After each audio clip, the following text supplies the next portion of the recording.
Roki comes around the side with a poison trap of all things, gonna be taking him down. Ivy Corey! now, but Corey gets another one on the Envy. The bomb thrown in.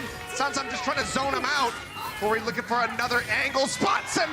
He takes out Neko, and this could be it. Ivy gonna be eliminated.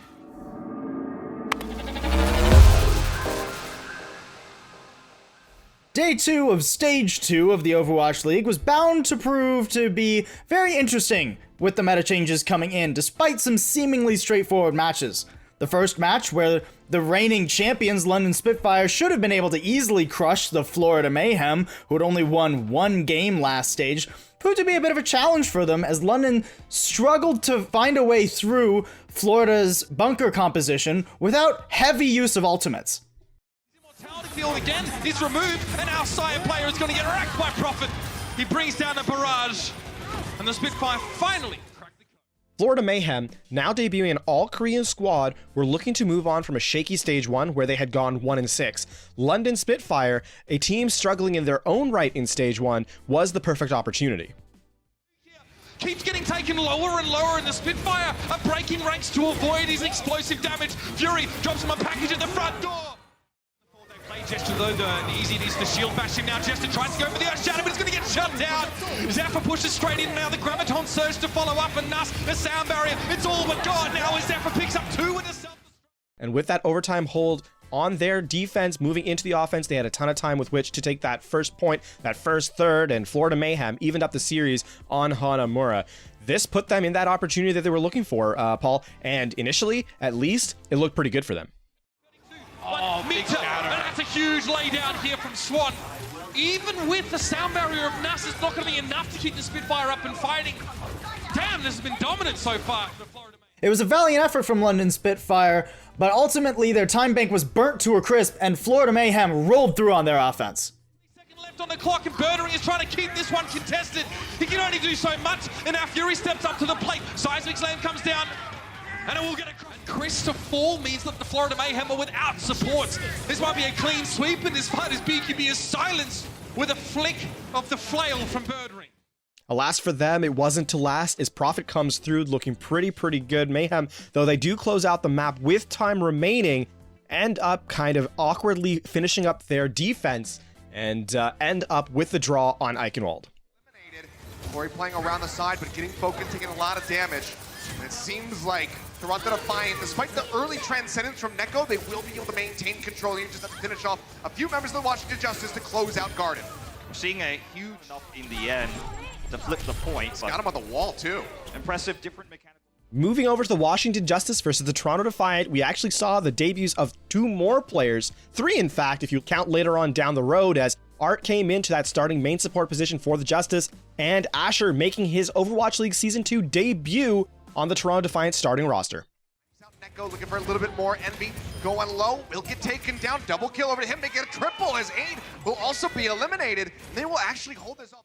Moving on to Hanamura, we saw a ton of Bastion play, and Corey really looking strong in this map. He, clearly moving over from that Zarya role, continue to play the DPS that he's so good at, really helped Washington Justice. And though Washington do end up losing this map, Corey definitely a bright spot for this team.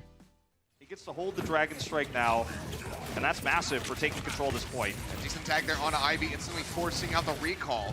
Ball's going to be up for I'm37.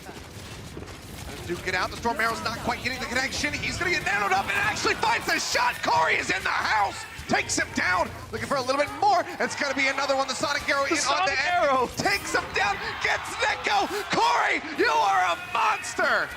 He slept here, but no one's sleeping on Corey right now. Nobody was sleeping on Corey anymore, but Washington Justice still asleep at the wheel, as they would end up losing Blizzard World and thus the series. And despite the Toronto Defiant having some Bastion shenanigans that went out pretty well in their favor, ultimately Toronto Defiant unable to close out the map, Corey yet again being the hero at the very end, helping Justice take their first map. How about this one? Yeah, the Transcendence does come through, but Matrix! now it's going to be the M-Matrix thrown down as he enters into Sentry, spamming it out. You got to get the heck out there. Not going to be blown up. Oh It's my on God. some self-destruct. The cart is going to go ahead and glide. Contenders, and popularized by Humbaba, but... Oh, hello! Oh, no! It's not what you wanted! It's like a horror movie! Roki comes around the side with a poison trap of all things, gonna be taking him down. Ivy Corey! now, but Corey gets another one on the Envy. The bomb thrown in. Sounds I'm just trying to zone him out. Corey looking for another angle, spots him. He takes out Neko, and this could be it. Ivy gonna be eliminated. Unfortunately, there wouldn't be too many heroic plays for Valiant here on Busan, as San Francisco Shock, showing dominance on the Sombra Goats, would completely lock them out. Staggered here as they try and keep together. They're so split. The Valiants are so split. Oh right no, now. Sleepy's gonna get them all!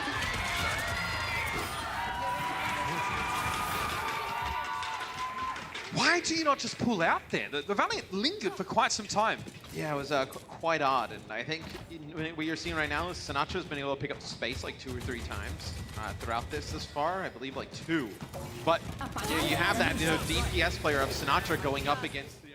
Never mind just Busan. San Francisco Shock on Twitter on April Fools called this a really tough game that they had to prep for, but even in the rest of the series, there weren't too many bright spots for the LA Valiant. As Brigitte tried to get a heal on the super right away, gets taken out though, as finally the Valiant that break in this. Nice job by KSF there. 3 headshots to finish the fight. The Valiant would eke out a couple points on Temple of Anubis, but ultimately, that's all they would eke out, as they lost their defense in a moderately embarrassing fashion. Shocker gonna let him get away with that. No way! You're gonna use 2 nano boosts here, both of them onto agilities. As Super comes back on Wrecking Ball, that'll be a big EMP from space. Now, KSF and Agilities now following up on that one nicely. A second for Agilities in this fight, and over the point now. A jubilant roar from the Farah player as Trichoban finally is desuited in Super. Very, very few points came the LA Valiant's way, even to the point of the San Francisco Shock spawn holding them on Watch Point Gibraltar. This map was even less kind to the LA Valiant, as SF walked away with this one 4-0. Violet using the Transcendence once more. And he's going to be on the point there with Super. Agility's getting a little bit too low to the swinging hammer of Super. And Outspace and KSF are also in danger. They push too close. Immortality. LA Gladiators versus Seoul Dynasty would be the match of the night, as these two erstwhile rivals ended up playing very, very well against each other, going to a map number 5. LA Gladiators really holding control of this match in the later stages. Off the back of some creative compositions, such as a double main tank Bastion comp on Paris, Gladiators would manage to give Seoul a run for their money, but Point A ultimately went to Seoul. Dragon Blade. Pushing forward, Nanobu's gonna be coming down. Now the Dragon Blade will be drawn out. Fitz manages to find Sure4. Fisher gets 2. Slashing away, will be able to finish off that Orisa, and just like that, Point A has been broken through. Seoul Dynasty gonna be getting the cap. Immortality field does come down.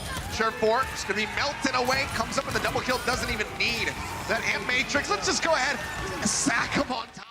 We got to see Sure4 make his triumphant return here as he played on that Bastion, as you mentioned, Paul.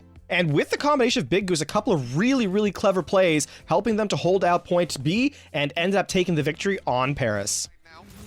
Really wants to push his way up, goes ahead, catches all 6. The cake will still get popped, but here comes the tank. Jexay gone. Munchkin gonna be eliminated as well. Cleanup time coming through. Now it's 40 seconds. Into Kings Row, LA Gladiators would end up just shy of that 3rd capture point off the back of fantastic stall from Fissure, as well as Ryu Jaehong on his signature Ana. Of hits there from the Bastion, but is going to be safe. Jaehong, it's losing out on that Immortality field. Decay is going to be shredding his way through Jexay. Now Michelle, one after the other. The Seoul Dynasty members going to be taken down. Drop here onto the low ground. We'll be able to get Fisher just before he can make it around the corner. So already solid start for Gladiator. Fitz couldn't actually get the dash resets he was looking for. Meanwhile, Jaehong behind enemy lines. But Fitz is going to have to make it work here, you have to think. Because this comp, it's great when your enemy has a low time bank, but this is just a starting push for Dynasty. LA Gladiators managed to steamroll the time bank they whittled away from Seoul on Point A of Kings Row into that lead in the series. Seoul Dynasty would, however, bring it back and send us to a map 5, but they wouldn't have much more luck once we got to Lijiang Tower. Fissure's first loss ever to a team he used to play on would be handed to him by some clutch plays coming out from Void, his former teammate on not only LA Gladiators, but also Kongdu Panthera, giving the Los Angeles Gladiators the 3-2 victory here against the Seoul Dynasty. The bomb's gonna be coming through in the back of the Graviton Surge. Can he get a big point? And a triple kill. He might just do it. Flip coming in. Dynasty. Make sure you come back and subscribe to Elo Hell Esports to keep updated on every single day of play here in the Overwatch League.